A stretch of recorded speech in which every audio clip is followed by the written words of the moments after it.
Olá! Sejam todos muito bem-vindos! Este é o Conversando sobre Jesus, o seu podcast com as mais lindas histórias e lições sobre Jesus, apresentado em um bate-papo leve e descontraído. Eu sou Delina Protásio e estou aqui com os meus amigos Edmilson Barbosa e Irandi Protásio. Olá, Barbosa! Olá, Delina, olá, Irandi, boa noite a todos que estão nos ouvindo e nos assistindo. É o nosso 22º, né? Que bom! Sejam todos bem-vindos e que consigamos passar para vocês alguma coisa para que vocês guardem e repassem. Obrigada, Barbosa. Olá, Irandi. Olá, Adelino, olá, Barbosa, olá todo mundo. É uma alegria muito grande estar aqui novamente para mais um podcast. Pessoal, há 22 anos, no dia 30 de junho de 2002, o nosso querido Chico Xavier partia para a pátria espiritual. E é em sua homenagem que o nosso podcast deste mês vai trazer a sua história, a qual tem um toque especial dos ensinamentos de Jesus. Eu sei que é uma tarefa bem difícil tentar traduzir a beleza de uma vida como a do Chico, mas nós vamos dar o nosso melhor, certo, pessoal? Bem, Francisco Cândido Xavier nasceu em Pedro Leopoldo, uma cidade de Minas Gerais, no dia 2 de abril de 1910. Filho de um operário simples, o senhor João Cândido Xavier, e de humilde lavadeira, Dona Maria João de Deus.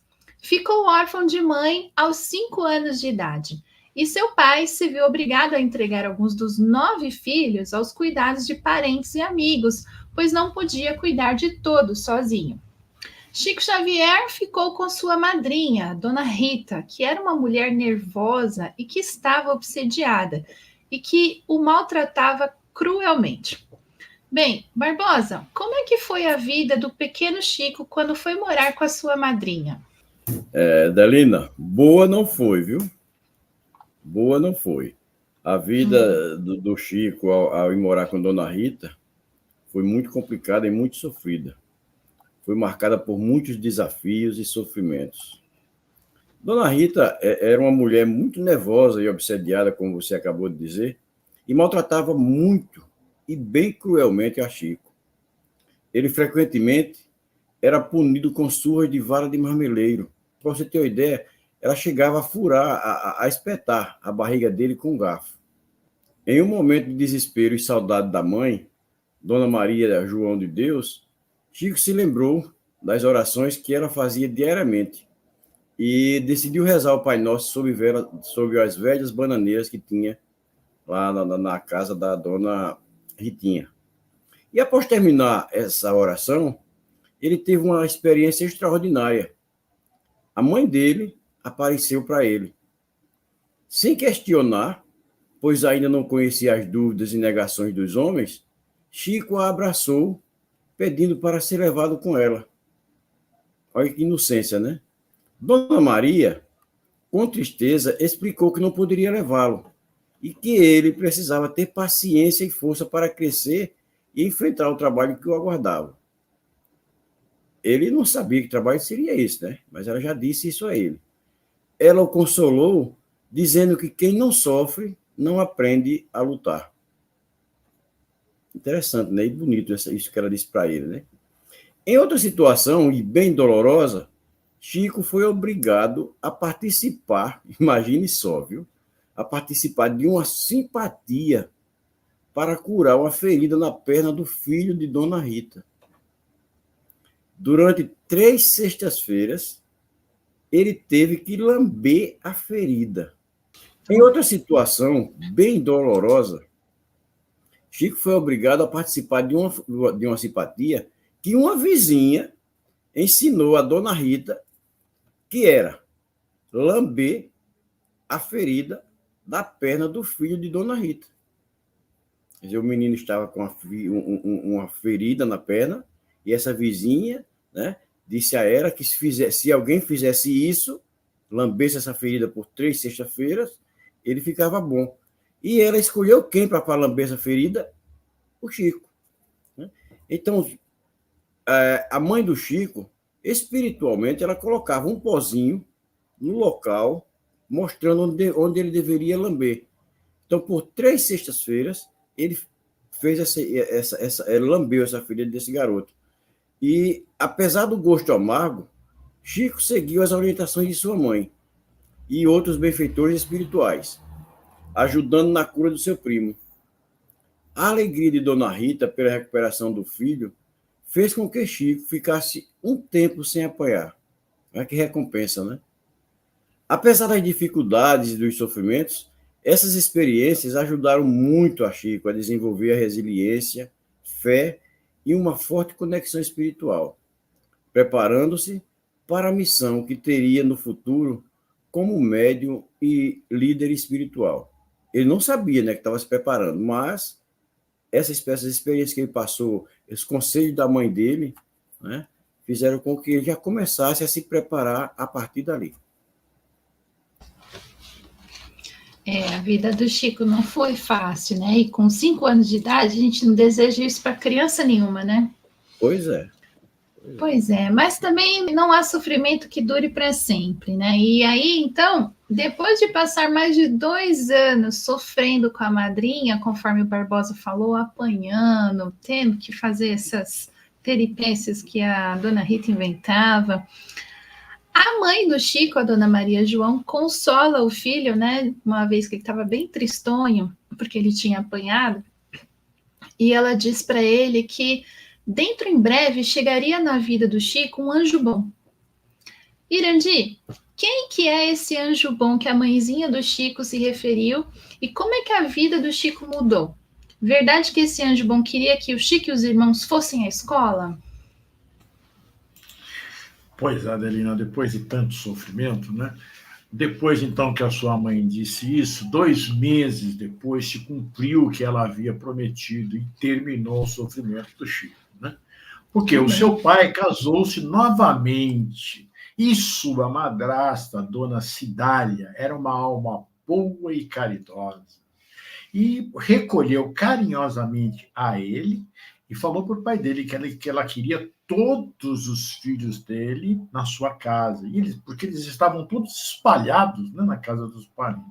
Então, na verdade, ele indo morar com a dona Cidália foi algo muito bom para todos eles. Saíram cada um do seu sofrimento, porque estavam todos separados, né, e começaram uma nova vida. Então, quando o Chico estava com 8 anos, a situação estava muito difícil. O ano era 1918. O salário do pai dele, né, não dava para comprar muita coisa, né? Estava muito escasso, até para o necessário.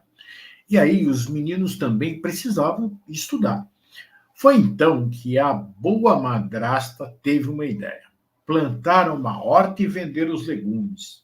E em algumas semanas, Chico já estava na rua com um cesto de verdura.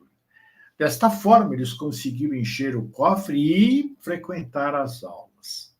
Mas, no entanto, com a saída do chefe de casa para trabalhar, né, e as crianças indo para a escola, a madrasta era obrigada, algumas vezes, a deixar a casa só, pois precisava ir buscar lenha num lugar bastante distante, né? Foi então que, nessa situação, surgiu um problema. A vizinha, vejam só que interessante, a vizinha, se aproveitando da ausência de todos, passou a colher a verdura. E aí, sem verdura, não havia dinheiro para as despesas da escola, porque essa verdura vendida era para eles frequentarem a escola, né? A madrasta, então, ficou bastante preocupada e não querendo ofender a amiga, porque ela sabia que era a vizinha, né? Também ali não devia ter tanta gente, né?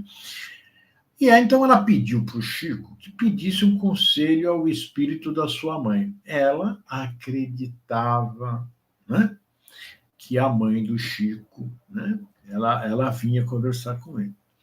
E o Chico procurou o quintal, a tardinha, e rezou. E, como das outras vezes, a mãezinha apareceu. Aí o menino lhe contou o que se passava e ela recomendou que toda vez que sua madrasta se ausentasse, desse a chave à vizinha para que ela tomasse conta da casa. Dá a chave para o ladrão, muito interessante isso. Mas, né? E dessa forma a vizinha, né, que ficou responsável pela casa, não tocou mais nas hortaliças. E depois que esses problemas se foram, né, e Chico passou a não mais ver a sua mãe com tanta frequência, mas começou a ter sonhos com ela. Então ele tinha realmente assim, um contato muito próximo, né? E é interessante, né, que quando ele mais precisou dela, ela sempre estava presente, ela sempre aparecia, né? E aí, depois do momento que ele estava bem com a dona Cidália, que era uma pessoa muito boa, que cuidava muito bem dele, já não precisava ela se preocupar tanto, né, com o Chico, porque ele não estava sofrendo tanto. Ah, muito boas Mas, essas histórias. E a gente vê, né? A gente conhece a história mais ou menos do Chico, os exemplos, as histórias que ele contava, né? Os conselhos que ele dava. Aí a gente vê aí com que ele aprendeu, né? Olha que conselho a mãe dele passou para ele, né? A ladra toma conta do roubo, né? Ela jamais iria fazer. Jamais ela iria tirar alguma coisa de lá, né? Pois é, que quando você se sente responsável por alguma coisa, imagina a vizinha, né? Recebendo a chave. Ela deve ter ficado muito surpresa, né? Tipo, agora tem que tomar conta e não pode sumir nada, porque se sumir, eu sou responsável, né? Uma coisa interessante também é que essa parte de que ele não passa mais vê-la com tanta frequência, né? Tanta frequência não significa que ela não vinha, né? Não estava vendo. Mas é muito interessante isso, porque, assim, na verdade, se nós, né, começamos a ter uma vida mais tranquila, mais serena, os espíritos têm menos preocupação com a gente, então vão cuidar de outras coisas, né? E ela estava ali. Ela não deixou de vir, ela não vinha com a frequência que vinha, né? Mas estava ali ligadinha nele, né? Com certeza. Em todos os filhos, né? Como toda mãe, né? Muito bem, gente. E também é muito interessante, né, que desde os 5 anos de idade, o Chico já demonstrava essa mediunidade ostensiva, né, que não é normal, na verdade, né, para as crianças. Até a federação indica, né, que leve as crianças para fazer até tratamento e tal, se a criança tem uma mediunidade muito ostensiva. Mas nessa época, né, do Chico, a gente não tinha nossa federação ainda, né? O Chico ainda não conhecia. E olha só que graças curioso. A Deus, né? Graças a Deus. Graças a Deus. Precisa aplicar a mediunidade dele. Então tem alguma coisa que precisa ser estudada novamente. Exatamente.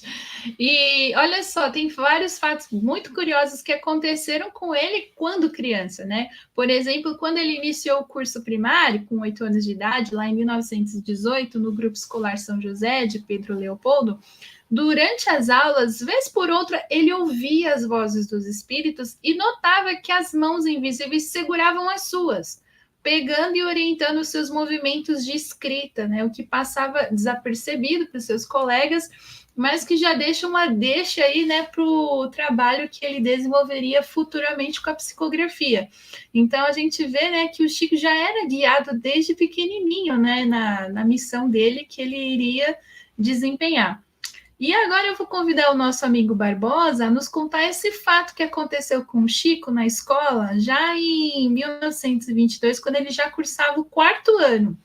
E os alunos deste ano, eles deveriam escrever uma redação sobre a independência do Brasil. Conta pra gente, Barbosa. Conto, sim. Exatamente. O Chico já contava aí com 12 anos, né? E estava cursando o 4º ano escolar. Então, os alunos foram incumbidos, né, para escrever uma redação sobre a independência do Brasil. Como hoje fazem-se essas maratonas, essas coisas, né, escolares, naquela época foi dada essa missão a eles. E essa tarefa, ela marcou um episódio notável na vida do Chico. Ele tinha 12 anos, como foi dito, e recebeu ajuda espiritual para essa tarefa. Ele alegava que o espírito benfeitor ditou a redação para ele. Repara que incrível, né? Enquanto os outros alunos escreveram de forma convencional, o Chico entregou uma redação impecável, repleta de informações e detalhes históricos que impressionaram a todos. Imagine uma criança de 12 anos, né, naquela época, fazer uma redação dessa forma. com detalhes minuciosos, tal, e tudo. Hoje, acho que não fazem, imagina naquela época, né? E o texto foi tão extraordinário que os professores suspeitaram que ele tivesse plagiado ou recebido ajuda de algum adulto. A cabeça dos professores. Que ele tivesse plagiado ou algum adulto tivesse ajudado ele ali. Por causa disso, ele foi levado até o diretor da escola e obrigado a reescrever a redação na presença de um inspetor para provar que realmente tinha feito o trabalho sozinho. Para aí, constrangimento. Que tristeza. E, novamente, sob a influência do espírito, Chico escreveu outra redação brilhante, confirmando que a sua habilidade extraordinária era genuína. E aqui eu abro um parênteses, dá para dizer, não foi só essa vez que o Chico foi testado, né? Muitas e muitas vezes durante a sua vida, foi muito duvidado, foi muito criticado e foi muito testado. E todas as provas que fizeram com ele, em todas ele passou, de todas as formas. Esse episódio não apenas destacou a capacidade de Chico como médium, mas também o colocou em uma posição difícil, onde ele precisava provar a veracidade de suas habilidades. Foi um momento significativo em sua juventude, que ilustrou a interferência dos espíritos em sua vida desde muito cedo. Então, aí já começava, de fato, né, o Chico Xavier, porque ele teve que passar por essa prova, reescrever, para provar que ele tinha feito. E daí seguiu-se a vida. E um fato interessante foi que ele ganhou também como melhor redação, e ele ganhou uma menção honrosa lá pela escola, pela redação que esse espírito tinha escrito para ele. E vou aqui advogar por Chico, ele tentou avisar a professora, mas ela não quis dar ouvido. Ele até perguntou para o colega dele se ele estava vendo o homem lá, né? Tá vendo? Que o professor... Exatamente. Né? Uma pessoa honesta, mas as pessoas não acreditavam nele também, né, gente? Lá naquele tempo, 1922, né, o espiritismo ainda se formando aqui no Brasil, né? As pessoas não tinham muita informação mesmo.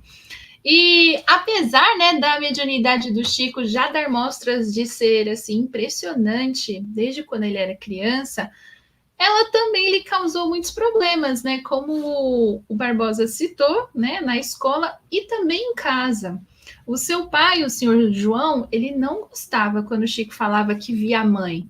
Ele achava que o filho estava desequilibrado e pediu ao padre da cidade que fosse mais exigente com o Chico, já que a família frequentava a Igreja Católica. Irendi, nos fala um pouco sobre esses acontecimentos que causavam aborrecimentos ao pequeno Chico, por favor? Foi algo bastante triste, né? Porque o pai dele pediu para o padre que fosse mais exigente, como você falou, né? E o sacerdote concordou, né? Então, quando o vigário ouvia as referências sobre as rápidas entrevistas que ele tinha com a dona Maria João de Deus, que desencarnou em 1915, aí ele falou-lhe francamente. Deve ter sido difícil, porque o padre ele era uma autoridade muito respeitada por todos. Imagine uma criança. Aí ele diz, não, meu filho, isso não pode ser. Ninguém volta depois da morte. O demônio procura lhe perturbar o caminho. Gente, isso para uma criança é algo muito forte, você falar que o demônio está perturbando a sua vida. Né? Ele vai, não entende, como é que ele vai fazer, né? Mas ele falava para o padre, mas padre, foi minha mãe quem veio. Claro, ele tinha certeza absoluta que ele estava falando com a mãe. Aí o padre, foi o demônio. E foi severamente repreendido pelo vigário. E aí ele calou, porque o padre tinha uma autoridade, né? Uma postura, e estava dizendo que era o demônio, e ele chorou muito por isso. Né? E o pai dele, católico, de Santa Luzia, do Rio das Velhas, deu razão ao padre. Né? Aquilo só podia ser o demônio, até porque a falta de conhecimento e tudo, e naquela época era bem assim. Se hoje dizem que o espiritismo é a doutrina do demônio, imagine naquela época como era complicado. Né? E o Chico, então, refugiou-se no carinho da madrasta, uma alma compreensiva, boa, né? E aí a dona Cidália lhe disse: olha, você não deve chorar. Ninguém pode dizer que você esteja perseguido pelo demônio. Se for realmente sua mãezinha que veio conversar com você, naturalmente isso acontece porque Deus permite. Olha só que psicologia tinha a dona Cidália, né?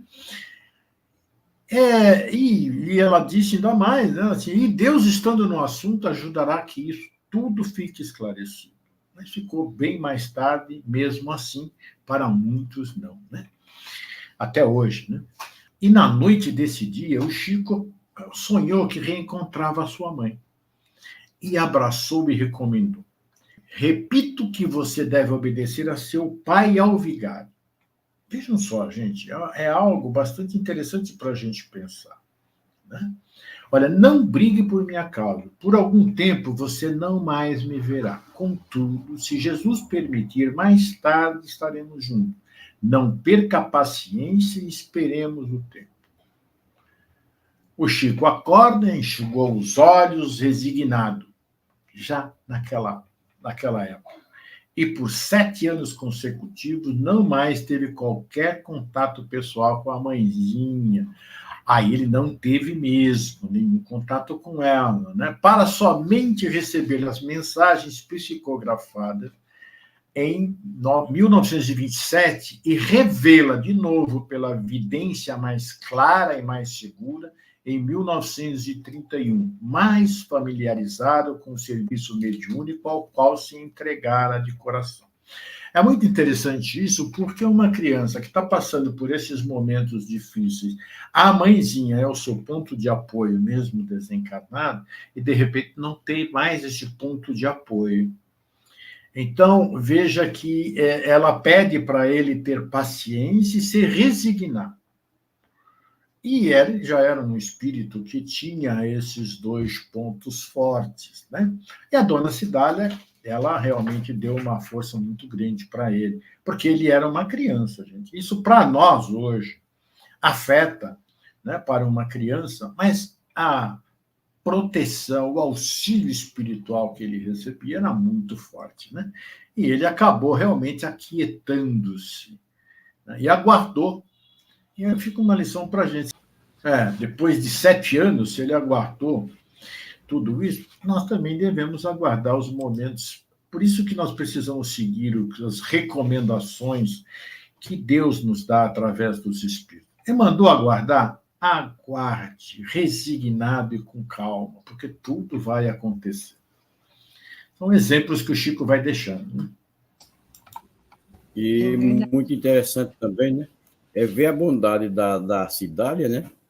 E a sabedoria dela, né? A sabedoria, o amor que ela tem por ele, o carinho que ela devota a ele, né? Para quem sofreu tanto, de repente, contar uma alma assim. Acho que ela já estava ali dentro da missão do Chico também, para ele não ficar sozinho, né? E ter alguém para guiá-lo quando ele é criança, né? É muito importante a mãe, né? E fica essa lição também de obediência, né? Porque além da paciência e da resignação, o Chico ele é muito obediente. E para desempenhar a tarefa que ele fez em vida, você tem que ser realmente muito obediente, né? Bem, gente, então, quando o Chico fez 17 anos, ele enfrentou 2 grandes desafios. O primeiro foi a desencarnação da sua segunda mãe, a madrasta, a dona Cidália, e o segundo foi o desequilíbrio da sua irmã, Maria da Conceição Xavier, que mais tarde descobriu-se ser um doloroso processo de obsessão. Porém, o consolo não tardava a chegar. Nesse interim, o Chico conheceu o senhor José Hermínio Peralce e sua esposa, e eles eram espíritas. E aí eu vou convidar aqui o Barbosa para nos ajudar aqui a entender como foi que eles ajudaram a família de Chico nesse momento delicado que eles viviam. Adelina, a ajuda do senhor Perácio foi muito importante para a sobrevivência da família do Chico. E, como a gente já falou, né, era uma família humilde, uma família que com certeza passava dificuldades.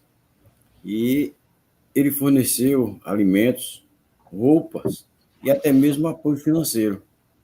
Isso aliviou bastante, né, a pressão sobre a família e permitiu que Chico continuasse seus estudos e o desenvolvimento espiritual.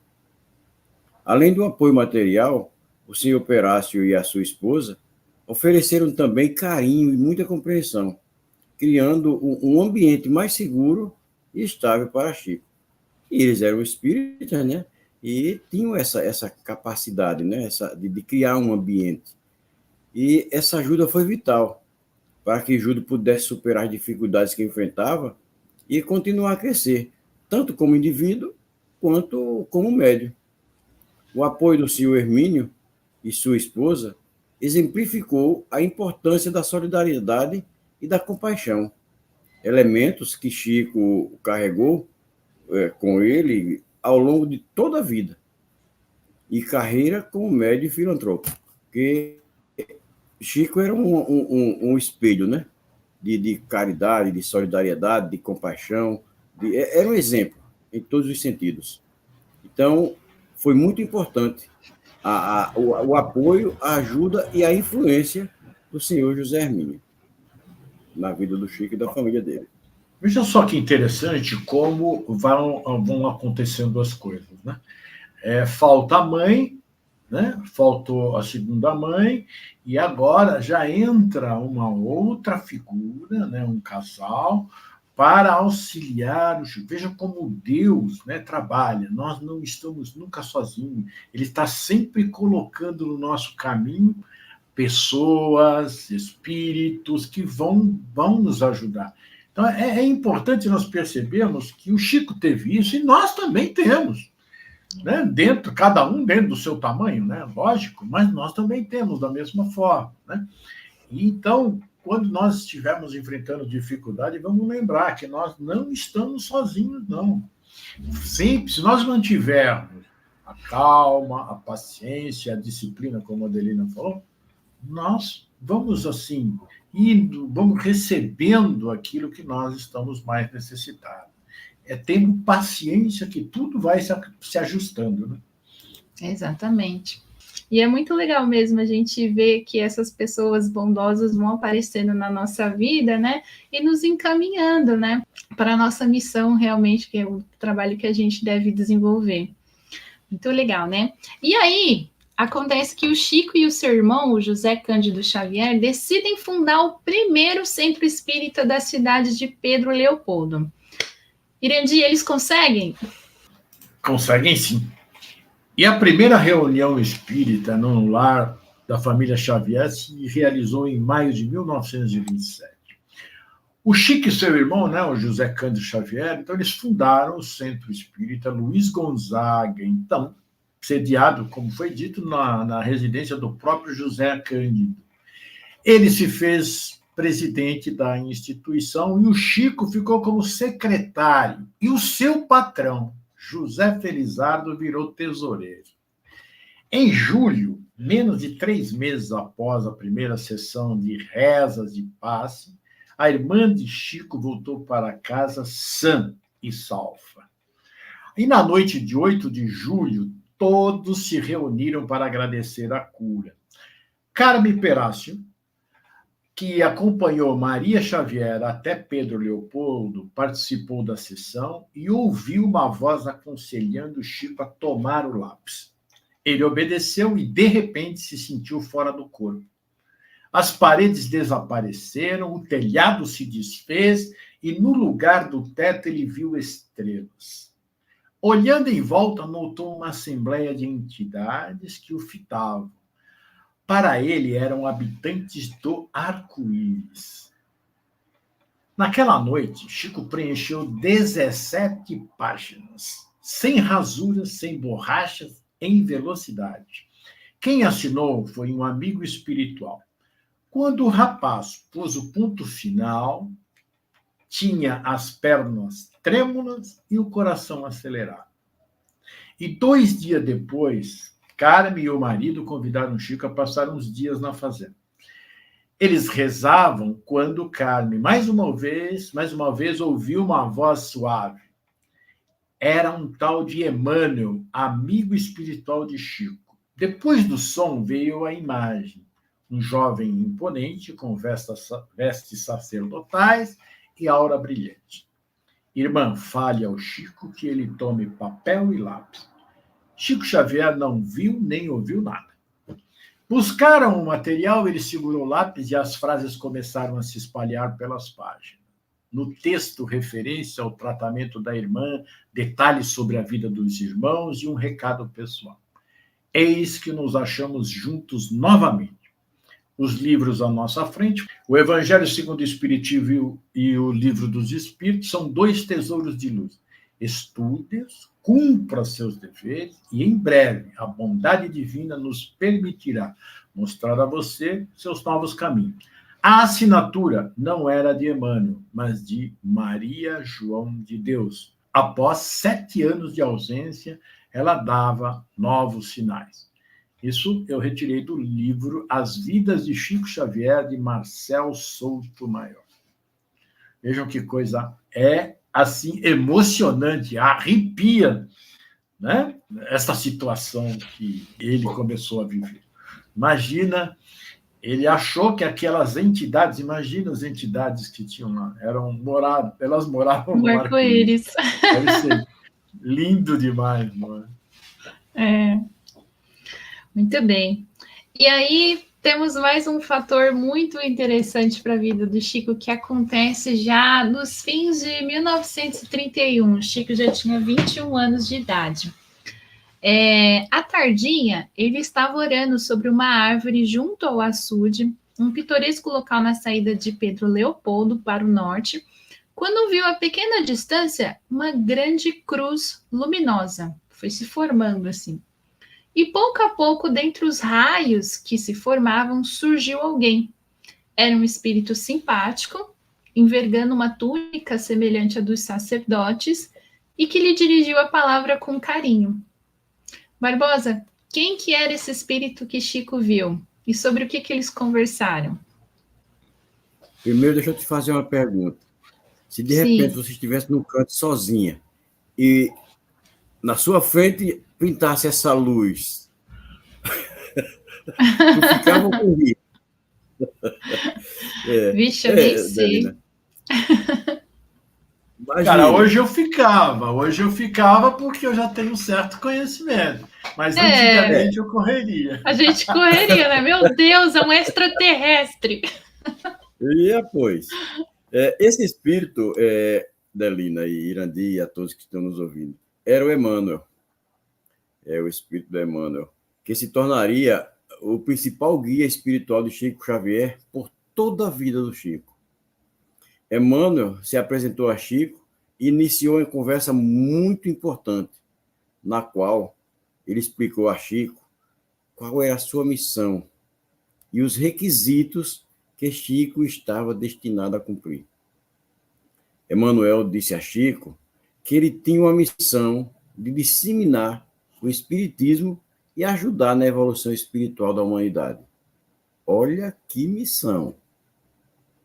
Ajudar na evolução espiritual da humanidade. Não era dele, era da humanidade. Durante essa conversa, Emmanuel afirmou que ele estaria sempre ao lado de Chico para guiá-lo e orientá-lo, mas enfatizou 3 condições especiais. Olha que condições foram colocadas para o Chico, para que ele pudesse cumprir essa missão. Eram as 3: disciplina, disciplina e disciplina. Então, não é mole, não. Não era fraco, não. Ele destacou a importância da dedicação e do esforço contínuo no trabalho mediúnico e na propagação das mensagens espirituais. Esse encontro marcou o início de uma parceria duradoura e profunda entre Chico e Emmanuel, com o espírito guia fornecendo orientação e suporte em muitas das obras mediúnicas de Chico, incluindo a psicografia de diversos livros, que se tornariam pilares do Espiritismo. Então, a gente vê aí que a missão de Chico não foi uma missão qualquer, né? Cada um de nós temos uma missão na Terra. Às vezes nós já descobrimos cedo, outras vezes passamos o tempo todo e não descobrimos, mas temos uma missão. Mas nenhum de nós, talvez, tenhamos a missão que o Chico teve. É como se ele tivesse a missão de evangelizar. Era evangelizar a humanidade através do Espiritismo, para que a humanidade se evoluísse. E isso não era para qualquer um, não. Era só para uma pessoa espiritualmente evoluída, como foi o nosso Chico Xavier. Cara, tem uma coisa aqui que me deixou bastante tocado, né? Quando ele pergunta se ele está disposto, né, a trabalhar na mediunidade com o Evangelho de Jesus, e ele diz que sim. Ele diz assim, se os bons espíritos não me abandonarem, né? Aí o Emmanuel responde para ele, você não será abandonado, não será desamparado, né? Mas é preciso que você trabalhe, estude e se esforce no bem. Então, veja só, e ele faz uma outra pergunta, assim, e o senhor acha que eu estou em condições de aceitar o compromisso, né? Aí ele diz assim, perfeitamente, desde que você procure respeitar os 3 pontos básicos que o Barbosa falou.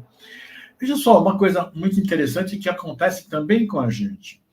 Você está lá frequentando a casa espírita e o dirigente chega para você e fala, olha, eu tenho aqui um trabalho para você fazer. Você aceita?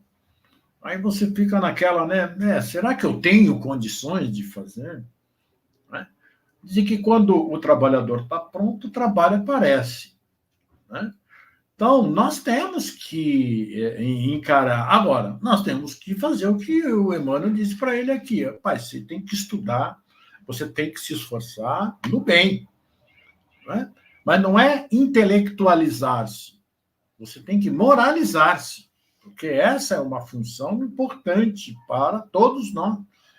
Porque o que nós vemos hoje, cursos de espiritismo, está intelectualizando, está deixando a gente intelectualizado.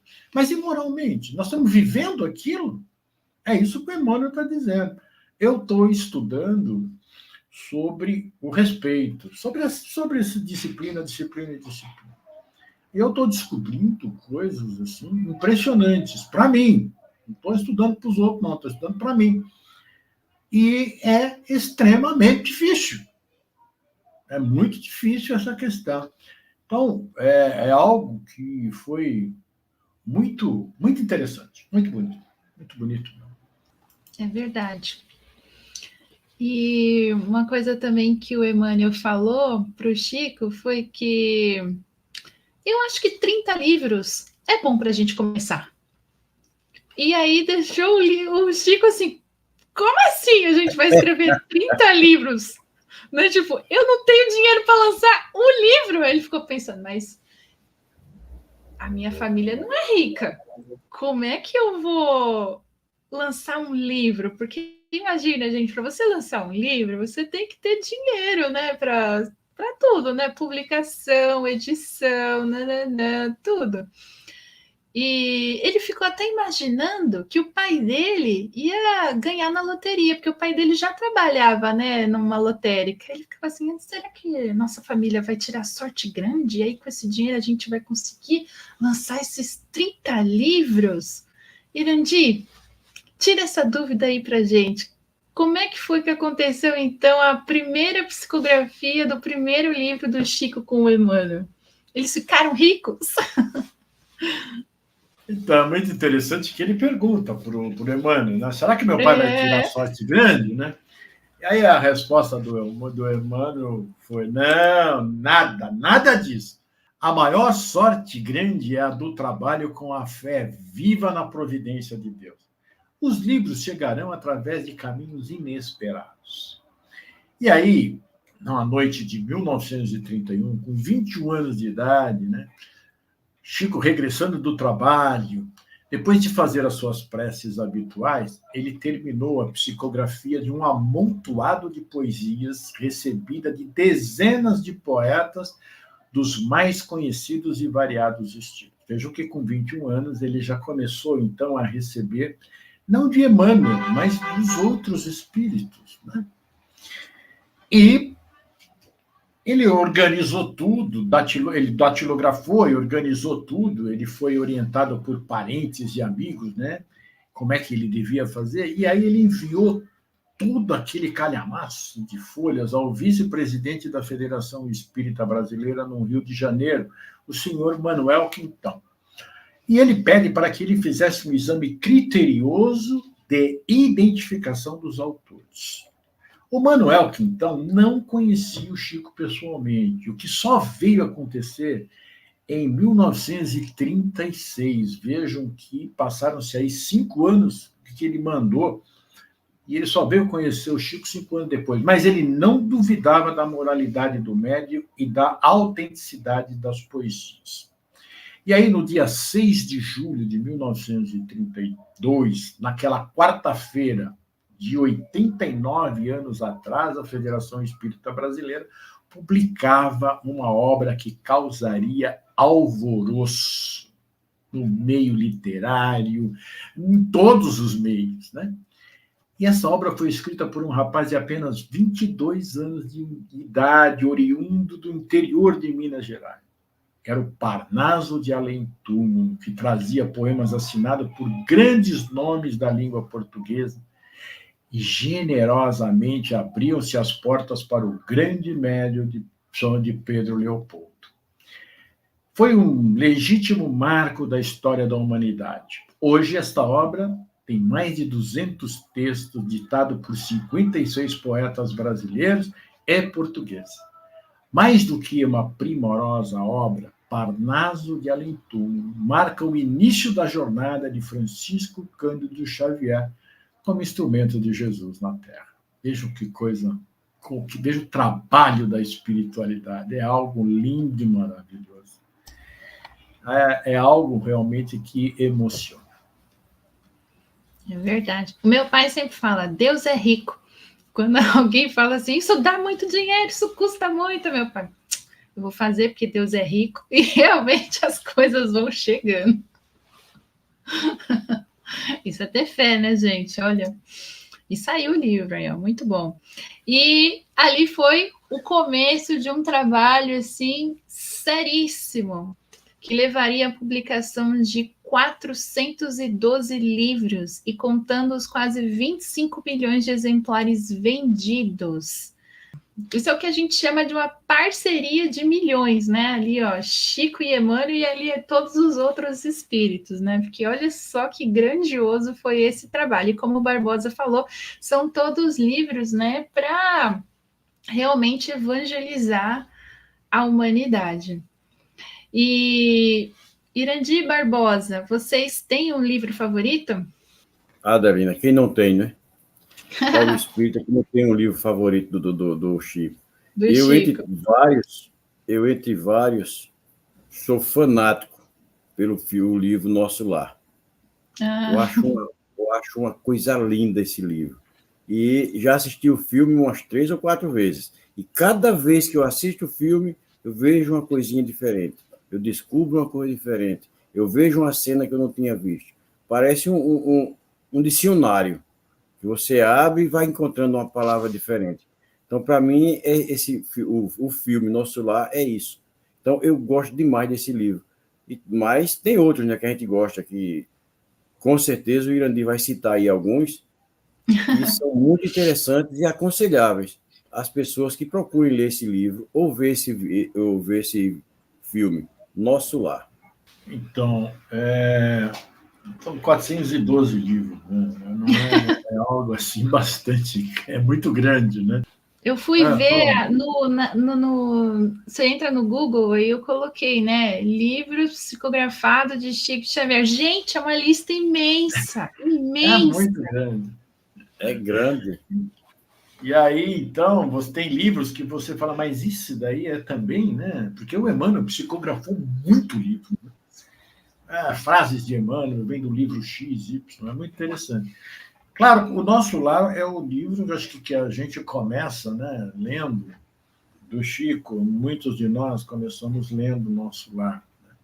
Que Nosso Lar, eu acho que abre, né, para a gente a nossa situação como espírito, né? Vai abrindo a espiritualidade para a gente, é uma coisa assim maravilhosa. Mas eu sou muito fã dessa trilogia, 2000 anos, 50 anos depois, Ave Cristo, né? Eu adoro Renúncia, né? E também é um livro que, para mim, é um livro de cabeceira, porque a gente está sempre procurando alguma coisinha nele, que é o Paulo Estevam. Porque o Paulo Estevam, eu acho que é algo assim, para mim, meio que fora da curva, né? Porque você lê é algo assim impressionante. Você vai captando as coisas, mas porque também são espíritos de uma envergadura muito grande, né? Você tem ali Estevão, tem Abigail, tem Paulo, né? E você tem Gamaliel, e você tem uma infinidade de espíritos de uma hierarquia muito grande e deixam mensagens muito profundas, né? Mas a vida de Emmanuel é algo maravilhoso, né? É algo assim muito bonito. E Emmanuel tem ali, ele trouxe para a gente a fotografia de Jesus, né? O retrato de Jesus, né? Ele detalha como era Jesus. Então é algo assim muito, muito significativo. Agora, os outros, a gente vai vendo livros aí que vão chegando. Eu já li muitos, mas esses são aqueles que eu tenho mais carinho. Toca o coração, né? As obras de André Luiz, todos os livros dele, inclusive a gente estuda André Luiz, é uma coisa assim impressionante. Muito lindo. São as obras de André Luiz que normalmente os centros espíritas estudam, né? Exatamente. Muito importante, são obras importantíssimas, né? Acho que o meu favorito é Paulo Estevam. Eu acabei de ler recentemente, de reler recentemente, porque eu li, acho que faz uns 10 anos atrás, e é muito interessante como você relê, tem muitas coisas que você não lembra por causa do tempo, mas como você entende de uma forma diferente, porque você já é uma pessoa diferente, né? Você já teve outras experiências, então é realmente o que o Barbosa falou, a gente tem que ler e reler e assistir de novo, que a gente vai aprender assim, algo novo com esses livros.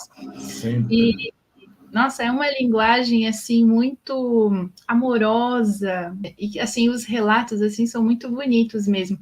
Eu odiava Saulo, e no final você está chorando, porque por conta da vida dele, né? Aí você vê assim, como você julga as pessoas. Eu falo assim, ó, começou Deus julgando aqui a pessoa, mas numa vida só ele mudou tanto, né? Quando ele se cristianizou, né? Então, essa é a força que Jesus tem, né, na nossa vida, das mudanças que ele pode operar na nossa vida, e é o que ele faz na vida de Chico também, né? Com esse trabalho, o apoio do mentor, do Emmanuel, e todos os espíritos que trabalham com ele, né, que trabalham, né, eu acho bonito esse trabalho, porque demonstra, assim, um grande amor à humanidade. Ele deixou esse legado de livros para nós, né, então é tão legal isso, né, a gente vê esses livros todos, né, esse trabalho todo, que é para cristianizar a nós que ficamos aqui, nós que somos, que chegamos depois. E além do Chico, né, ser esse médium maravilhoso, ele também tinha esse coração ímpar, cheio de amor, de caridade. E eu sei que há milhares de histórias sobre Chico, em que ele ajuda as pessoas, mas tem alguma especial que vocês podem nos contar? E aí, Barbosa? Como eu disse antes, né? São milhares de histórias. E tem uma que eu gosto muito. Ela ocorreu em Pedro Leopoldo. Chico costumava acompanhar até as pensões. Olha o que é que ele fazia, né? Depois de um dia de trabalho, de atendimento, ele fazia questão de acompanhar as pensões e aos hotéis as visitas que ficavam no centro até o término das reuniões, que se dava por volta de 2 horas da manhã. Pensa isso. O dia todo, até 2 da manhã, e quando terminava, ainda fazia questão de levar as pessoas nos hotéis e pensões. E certo dia, ele estava de volta ao lar, né, tinha deixado as pessoas, e foi abordado por 2 desconhecidos, que ele sabia que não eram da cidade. E um deles foi logo dizendo: passa para cá todo o dinheiro que tiver em seu bolso. Chico remexeu nos bolsos e, só encontrando 5 cruzeiros, disse aos ladrões. Agora imagina a calma do Chico, né? Nós ficaríamos logo tremendo. Imagina a calma do Chico nisso aí. Olhem, eu só tenho 5 cruzeiros, mas, por favor, não me façam mal. Tenho crianças para cuidar. Olha o que ele foi lembrar. Ele não lembrou dele, ele lembrou das crianças. Eu tenho crianças para cuidar. Pode levar o dinheiro. Um dos assaltantes, que parecia ter alguma bondade nos olhos, perguntou: você é casado? Não, respondeu Chico. Então, que histórias de criança? São as crianças que eu cuido. Umas são parentes, outras necessitadas, mas olho-as todas. Nisso, o outro ladrão intervém, dizendo: não falei que não valia a pena assaltá-lo? Veja as roupas remendadas. O sapato parece a boca aberta de um jacaré. Vamos embora, que esse aí está pior do que nós. Chamou o Chico de pedinte mesmo, né? O assaltante então perguntou: você ainda tem aqueles 200 cruzeiros com você? O outro assaltante estranhou e disse: você não vai fazer o que eu estou pensando, vai? Vamos, passa o dinheiro depressa. De posse do dinheiro, entregou ao Chico e disse: tome, compre leite para suas crianças. E chamando o outro ladrão, foram embora. Chico, aliviado, escorou-se num poste e disse: muito obrigado, meus irmãos. Que Jesus os abençoe e acompanhe. O ladrão olhou para trás e disse: você acha que Jesus vai nos abençoar e acompanhar? Nós somos ladrões. A resposta dele: como não, meu irmão? Ele escolheu 2 para sair da terra com ele. São coisas que só o Chico. Só o Chico. Porque nós, quando o cara desse o dinheiro, batia as pernas, que não queria nem. Ele não, ainda agradeceu, né? Ainda disse isso aí. Ainda converteu o outro. E converteu, pois é. São tantas histórias de Chico e todas elas melhores do que a outra. São histórias que terminam sendo exemplos para a gente. São histórias que terminam sendo exemplo. É cômica? É. Mas termina sendo exemplo para a gente. Sim. Muito boa, Barbosa, muito boa. Gostou, Olha, tio? muito boa, eu acho que eu não vou nem falar a minha, né? A minha é sobre disciplina, que o Mano disse para ele, né? Como o Barbosa apontou, ele tinha esta mania de levar as pessoas até o hotel, lá para as 2 horas da manhã. Então, ele foi com um amigo, acompanhar um casal até o hotel.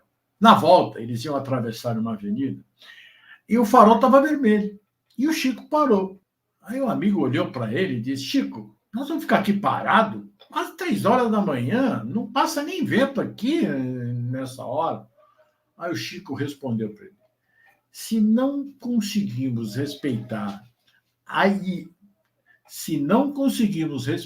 e atender às leis humanas, como iremos respeitar e atender às leis divinas? Olha, essa é para nossa reflexão. Evidentemente que nos dias de hoje não vamos ficar parados no semáforo vermelho das ruas ou avenidas onde nós moramos nesse horário, né? Até por conta da violência. Mas é algo para nós pensarmos a respeito. Porque respeitar as leis humanas é algo difícil para nós. Nós transgredimos muito as leis. E as leis divinas, então? Então, é por isso que eu comecei a entender esse processo de disciplina agora. Porque é muito profundo. Parece que não, a gente vai chegar no horário, fazer o trabalho e vai embora. Não. A disciplina é desde a hora que você acordou até a hora que você vai dormir. Ela não é uma coisa só na hora do trabalho. Não, você tem que mudar completamente a sua vida. Seguir Jesus não é tarefa fácil. Nós precisamos pensar realmente. E Chico conseguiu fazer isso. Então, Barbosa deu um exemplo muito bonito na história. Né? Então, essa questão, e ela está assim na minha cabeça, e eu comecei a estudar isso, porque realmente eu quero também melhorar, quero mudar. Então, eu preciso entender esse processo. Então, as histórias de Chico são muito boas, tem muitas, mas senão a gente também vai passar o tempo todo contando história, né? Vai umas 3 horas de podcast só para as histórias. Só para as histórias. Vamos indicar aqui os lindos casos de Chico Xavier. Tem esse livro muito legal também, né?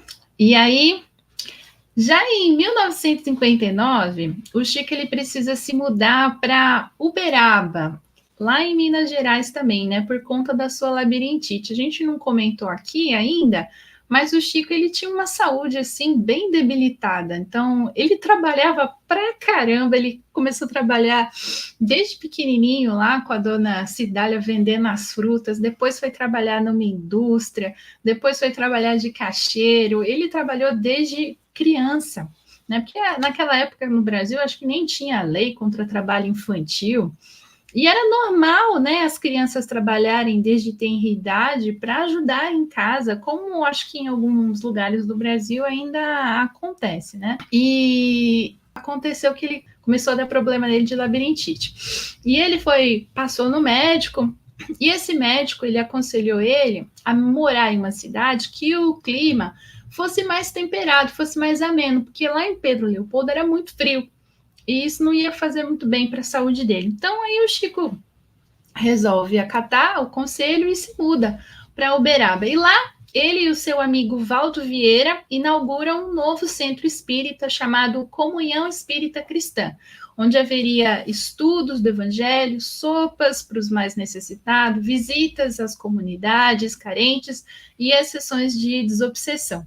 O Chico ele também viajou para muitos países no exterior para palestrar sobre o espiritismo. Ele participou de muitos programas de rádio e TV, mostrando a verdadeira imagem do espiritismo e desmistificando, né, que nem, por exemplo, lá quando ele era criança, que falavam que o Chico viu o demônio, mas era a mãezinha dele.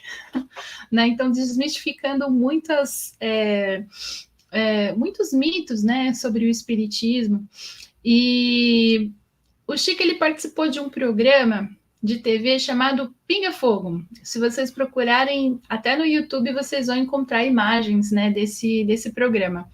Mas eu vou pedir aqui para o Barbosa, já de antemão, falar para a gente o que aconteceu de tão importante durante a participação do Chico nesse programa de TV. Bem, Dalina, a participação do Chico no programa Pinga Fogo, na TV, foi um marco importante na vida e na divulgação do espiritismo no Brasil. O programa foi transmitido pela TV Tupi em 2 edições. A primeira em 28 de julho de 71 e a segunda em 21 de dezembro de 71. Teve grande repercussão nacional e trouxe Chico para o centro das atenções do público brasileiro. Quer dizer, na TV, né, naquela época, ouvia-se falar, mas ver o Chico, isso aí deve ter sido uma sensação, né? Então, o Ibope deve ter ido lá para cima. Durante o Pinga Fogo, Chico respondeu a várias perguntas sobre diversos temas, incluindo a vida após a morte, a reencarnação, a mediunidade, a situação espiritual do Brasil e do mundo. As respostas de Chico, sempre serenas e cheias de sabedoria, tocaram profundamente os telespectadores e ajudaram a esclarecer muitos pontos sobre o espiritismo. Hoje, nós ainda temos pessoas que acham que o espiritismo é uma coisa de outro mundo, uma coisa totalmente errada e tal. Imagine naquela época, né? Então, o Chico ajudou muito nisso aí. Um dos momentos mais marcantes foi quando o Chico falou sobre a missão do Brasil como Coração do Mundo e Padre do Evangelho. E quem quiser ver isso aí, como a Adelina disse, vai lá no YouTube e procura programa Pinga Fogo. É lindo. Um dos momentos mais bonitos é essa explicação que ele faz aí. Do Brasil, Coração do Mundo, Pátria do Evangelho. Por que o Brasil? Referindo-se ao papel espiritual que o país desempenharia no futuro. Ele também abordou temas complexos, como a vida em outros planetas e a evolução espiritual da humanidade. A participação de Chico no Pinga Fogo teve um impacto profundo, porque atingiu um grande número de público. Milhões de brasileiros assistiram ao programa, muitos dos quais tiveram seu primeiro contato com o Espiritismo. Esclareceu dúvidas, as respostas de Chico ajudaram a esclarecer muitas dúvidas sobre a doutrina espírita, contribuindo para uma melhor compreensão e aceitação do Espiritismo. Demonstrou, isso aí tinha de sobra, humildade e sabedoria. Sua postura humilde e suas respostas ponderadas e amorosas conquistaram o respeito e a admiração de muitos. Promoveu o Espiritismo. O programa ajudou a consolidar o Espiritismo como uma importante corrente religiosa e filosófica no Brasil. Em suma, a participação de Chico Xavier no Pinga Fogo foi um momento crucial que amplificou suas mensagens e a doutrina espírita, deixando um legado duradouro na cultura e na espiritualidade brasileira. E, como Cristo, Chico foi tentado várias vezes também. E nesse programa, muitas vezes. Mas teve uma pergunta que a gente percebe que foi maliciosa, quando ele estava falando sobre reencarnação, de um pastor. Esse pastor perguntou a Chico de quem Adão teria reencarnado. Porque a Gênese diz, no início, que Adão era o único homem da Terra. Depois veio a Eva, o primeiro casal da Terra, o único casal da Terra. Depois vieram os 2 filhos. Então, 4 pessoas eram os 4 únicos da Terra. A Gênese diz isso. E se eram os 4 primeiros, Adão foi o primeiro homem da Terra, então de quem ele teria desencarnado? E quando eu ouvi essa pergunta, eu fiquei abobalhado, realmente. Mas aí, né, o Chico, com aquela sabedoria dele, aquela calma, e quem assistir esse vídeo vai ver que ele diz, o meu mentor está aqui do meu lado, bem humildezinho, e ele diz que na Gênese, no capítulo 4, versículos 16 e 17, diz que Caim, quando saiu da face do Senhor, foi para Nod, uma cidade próxima, e lá se casou. Então, se ele se casou nessa outra cidade, é porque tinha gente lá, tinha pessoas lá. Isso quer dizer que Adão não era o primeiro homem do mundo. Não foi o primeiro homem do mundo. E aí todo mundo ficou lá, bestalhado. O pastor ficou sem respostas. Né? E ele o tempo todo tratando o pastor de meu irmão, de meu querido, que você é um estudioso, você ajuda muitas pessoas com suas palestras. Ele não, em nenhum momento ele detratou ninguém.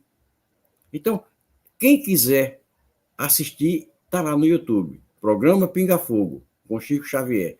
É uma coisa linda. E essa pergunta foi o que mais me tocou nessa entrevista dele. Ainda bem que o Chico era bem assessorado, hein? Pois é, e não foi só em uma pergunta que ele disse que o Emmanuel estava lá do lado dele. É como o Emmanuel disse, você nunca vai estar desamparado. Exatamente. E a gente vê que ele cumpriu isso aí, né?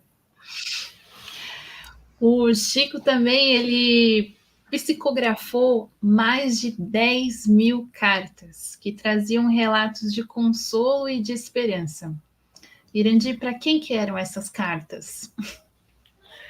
Antes de dizer quem eram as cartas, deixa eu dizer só um dado, que esse programa foi muito importante. Em 1971, em julho, 75% das TVs brasileiras estavam sintonizadas no programa. Né? E foi 3 horas. Já em dezembro, foram 4 horas. Eram 20 milhões de brasileiros assistindo. Vejam só a quantidade, né? Vejam como o Chico... A repercussão, né? A repercussão foi muito grande, né? Vejam que o interesse é muito grande. O interesse é forte, né? Mas, muito bem. Essas cartas, eu acho que os livros muito fantásticos e maravilhosos, e as cartas não ficaram para trás, porque as cartas eram o conforto e a comprovação da vida após a morte. E elas eram ditadas, né, pelos filhos, pelas filhas, pela mãe, pelo pai, pelo irmão, daqueles que iam buscar esse conforto, esse lenitivo lá com o Chico. Aquelas mães, né? Tem o filme Mães de Chico, né? Então, são coisas assim, são muito emocionantes, né? Então, você está lá com a dificuldade, perdeu o seu filho, normalmente ali era filho, né, que se perdia, e ia, mas tinha também os outros parentes, e chegava lá, e Chico psicografava uma mensagem, né, do espírito que você está lá, dando detalhes que só aquela pessoa ou aquelas pessoas conheciam, e mostravam a autenticidade. Então, é algo assim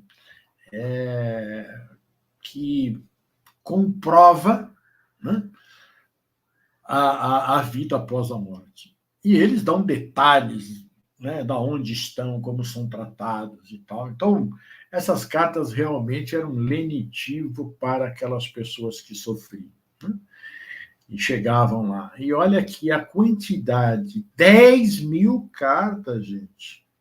É algo assim, muita coisa. Haja lápis, né, para ir à mão, ele escrevia rápido e tudo. E quantas pessoas saíram de lá confortáveis? Inclusive, no Pinga Fogo, eles mostram um diretor, né, que havia perdido o filho, mas não acreditava, ele debochava, ficava lá meio irritado. E eles recebem, no final, uma mensagem do filho, né, mostrando para eles lá e tal. Então, as cartas eram para as mães, para os pais, né, para os irmãos e tudo, trazendo de volta aquele que tinha morrido, né?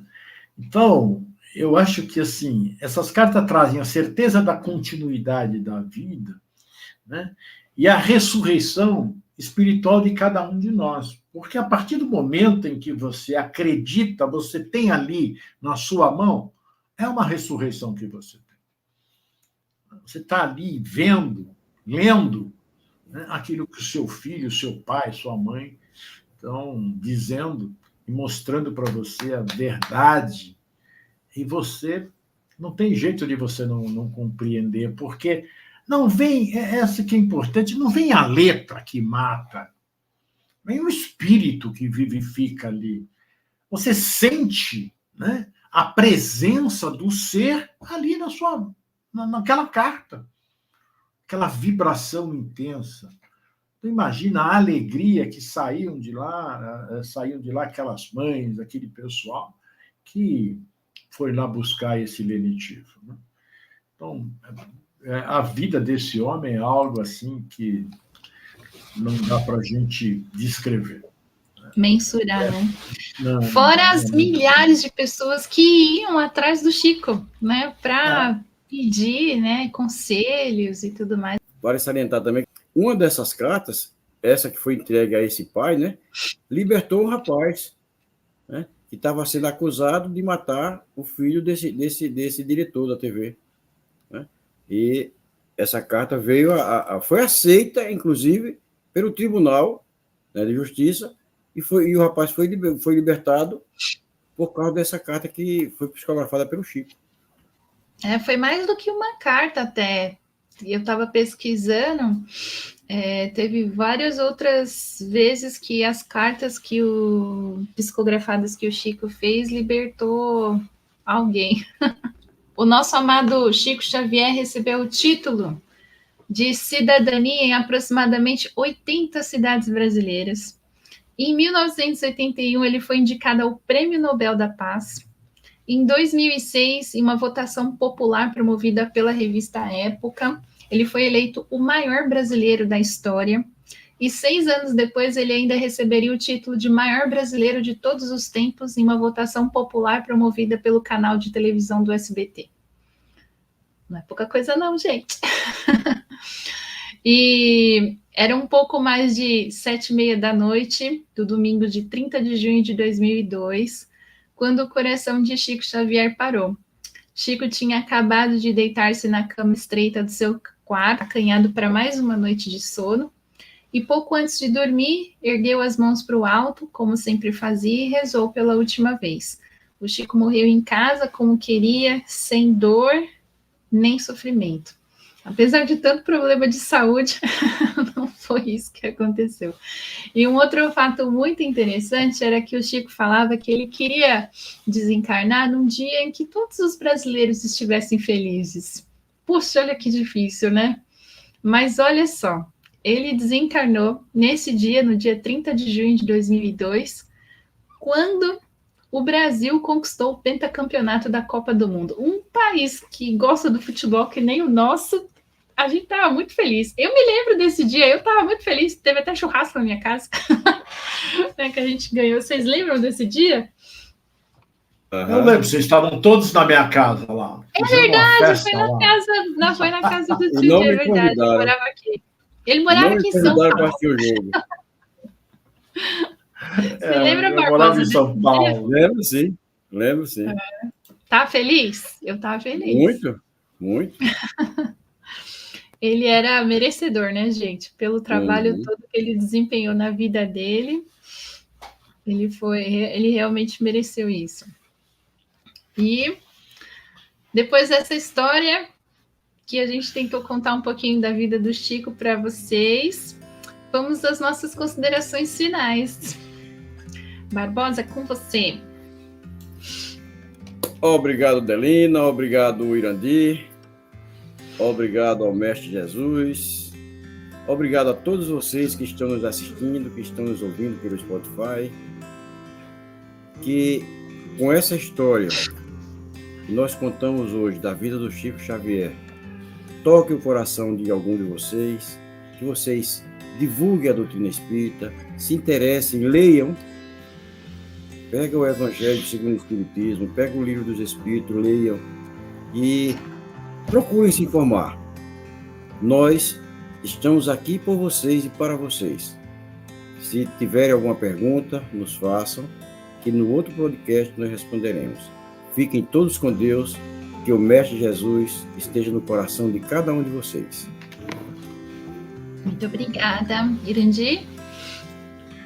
Bom, eu também quero agradecer a todo mundo, agradecer a Barbosa, a Adeline, a cada um de vocês que estão aí nos assistindo. E dizer que falar do Chico é uma coisa deliciosa, maravilhosa. A gente não consegue abordar mais nem uma vírgula do que ele fez. Mas, de qualquer forma, a gente fizemos nosso esforço para dar aqui um resumo, né, do que no Chico, né, como foi a vida dele, e eu acredito que vai ser muito importante. Foi importante para mim, que eu estudei, e é importante para cada um de vocês que não parem, procurem ver a vida dele, porque é um exemplo maravilhoso para todos nós. E ler os seus livros, para que a gente possa ir conhecendo cada vez mais a vida espiritual. E que nós não somos seres terráqueos, terrenos, nós somos seres espirituais. E nós temos uma vida, não aqui apenas, mas uma vida fora daqui. E é isso que o Chico trouxe. Ele nos mostrou, né, como nas suas cartas, como ele mostrou nas suas cartas que ele psicografou, aqueles 10 mil espíritos, foi mais de 10 mil, mas aqueles 10 mil espíritos, eles vieram comprovar a vida depois da morte. E que nós não precisamos ficar desesperados pelas coisas que estão nos acontecendo, que nós façamos como ele. Como a mãe dele disse, olha, tenha paciência, tenha fé, tenha calma, porque tudo vai melhorar. Confie em Deus. E é o que eu peço para cada um. Vamos confiar em Deus. Vamos nos colocar, como Emmanuel disse, você nunca vai estar desamparado. Nós nunca estamos desamparados. E isso foi o que o Chico veio nos mostrar. Né? Com seus 412 livros, com as suas 10.000 cartas, e mais um trabalho excepcional que ele fez. Eu desejo a cada um muita luz, muita paz, que Jesus envolva o coração de cada um, que nós possamos trabalhar para ser feliz. É isso, Delina. Muito obrigada. Eu quero agradecer ao Irandir e ao Barbosa, né, por trazerem essas lindas colocações sobre o nosso querido Chico Xavier. Convidar todos vocês para se inscreverem no canal do Lar Ismael, no YouTube, lá no Instagram, agora lá também no Spotify. Quero agradecer a toda a equipe espiritual desse projeto, que sempre está nos auxiliando, nos inspirando a trazer o nosso melhor. Agradecer ao nosso Mestre Jesus por essa missão maravilhosa, a Deus, né, que nos trouxe essa alma ímpar para trazer tanto conhecimento para a gente, o nosso Chico Xavier, Emmanuel, né, também, e a todos os espíritos que trabalharam nesse lindo projeto de amor que eles trouxeram para a nossa humanidade. E por fim, quero agradecer a vocês que estão nos ouvindo, nos assistindo. Muito, muito obrigada pela audiência de vocês. Eu vou encerrar hoje o podcast com uma mensagem do livro Pão Nosso, que foi psicografado por Chico e do Espírito Emmanuel. Essa lição se chama Obreiro. Então ela diz assim: primeiro tem uma mensagem aqui de Paulo. Ele diz assim: procura apresentar-te a Deus aprovado, como obreiro que não tem de que se envergonhar. Desde tempos imemoriais, idealizam as criaturas 1000 modos de se apresentarem a Deus e aos seus mensageiros. Muita gente preocupa-se durante a existência inteira em como talhar as vestimentas para o concerto celestial, enquanto crentes inumeráveis anotam cuidadosamente as mágoas terrestres, no propósito de desfiá-las em rosário imenso de queixas diante do Senhor, à busca de destaques no mundo futuro. A maioria dos devotos deseja iniciar a viagem além da morte com títulos de santos.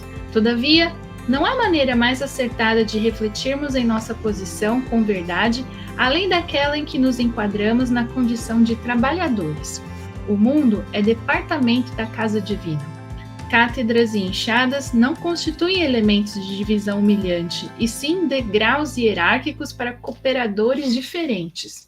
O caminho edificante desdobra-se para todos. Aqui, abrem-se covas na terra produtiva. Ali, manuseiam-se livros para o suco da inteligência. Mas o espírito é o fundamento vivo do serviço manifestado. Classificam-se os trabalhadores em posições diferentes. Contudo, o campo é um só. No centro das realidades, pois, não se preocupe. Ninguém com títulos condecorativos, mesmo porque o trabalho é complexo em todos os setores de ação dignificante, e o resultado é sempre fruto da cooperação bem vivida. Eis o motivo pelo qual julgamos com Paulo que a maior vitória do discípulo será de apresentar-se um dia ao Senhor como obreiro aprovado. Eu gostei dessa lição porque realmente também é um exemplo da vida do Chico, né? Que ele trabalhou muito, né? Ele foi muito caridoso, ajudou muitas pessoas. Ele deve ter se apresentado como um obreiro qualificado. E que nós busquemos também esse exemplo de sermos trabalhadores, obreiros qualificados. Fiquem com Deus, um beijo no seu coração e até o nosso próximo episódio.